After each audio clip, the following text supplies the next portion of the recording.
US president Donald Trump ഉണ്ടാക്കിക്കൊണ്ടിരിക്കുന്ന പ്രതിസന്ധികൾ അവസാനിക്കുന്നില്ല. ഇന്ന് സ്വർണ്ണ വിപണി സർവകാല റെക്കോർഡിലേക്ക് കുതിച്ചുയർന്നിരിക്കുകയാണ്. ദുർബലമായ US ഡോളറും ഗ്രീൻലാൻഡ് പ്രതിസന്ധിയും ജപ്പാനീസ് സർക്കാർ ബോണ്ടുകളിലെ മാന്ദ്യവും ഇന്ന് വിപണിയെ ശക്തിപ്പെടുത്തി. അമേരിക്കയും യൂറോപ്യൻ രാജ്യങ്ങളും തമ്മിലുള്ള പ്രതിസന്ധികൾ നിലനിൽക്കെ ഇന്ന് സ്വിറ്റ്സർലൻഡിലെ ദാവോസിൽ നടക്കുന്ന വേൾഡ് എക്കണോമിക് ഫോറത്തിൽ US പ്രസിഡന്റ് ഡൊണാൾഡ് ട്രംപ് നടത്താനിരിക്കുന്ന പ്രസംഗം വിപണിക്ക് ശ്രദ്ധാകേന്ദ്രമാകും. ഞായറാഴ്ച സൂചിപ്പിച്ച പോലെ ഇന്നലെ US സുപ്രീം കോടതി രണ്ട് വിധികൾ പ്രഖ്യാപിച്ചുവെങ്കിലും ട്രംപിന്റെ ആഗോള താരിഫുകൾക്കെതിരായ നിയമപരമായ വെല്ലുവിളി സംബന്ധിച്ച് ഒരു തീരുമാനവും എടുത്തില്ല.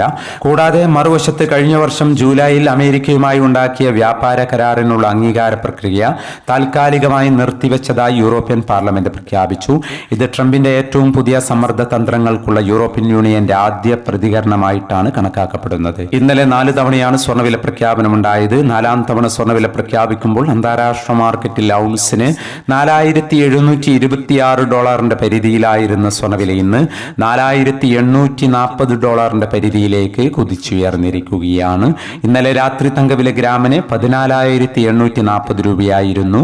വൈകി വരുന്ന ഇന്നത്തെ തങ്കവിലയും ഇന്നത്തെ തങ്കവില അടിസ്ഥാനമാക്കി സ്വർണം വിൽക്കുമ്പോൾ ലഭിക്കേണ്ട തുകയും 11 മണിയോടെ കമന്റ് ബോക്സിൽ പിൻ ചെയ്യുന്നതാണ്. എല്ലാ വ്യൂവേഴ്സിൽ നിന്നും ഒരു ലൈക്ക് പ്രതീക്ഷിച്ചുകൊണ്ട് ഇന്നത്തെ സ്വർണ്ണവില നോക്കാം.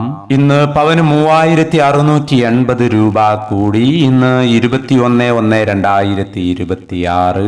പവന് 1,13,520. ഗ്രാമിന് 14,190. ഈ വീഡിയോ നിങ്ങൾക്ക് ഉപകാരപ്രദമെങ്കിൽ വീഡിയോക്ക് താഴെ ലൈക്ക് ചെയ്യാൻ മറക്കരുത്. Thank you for watching.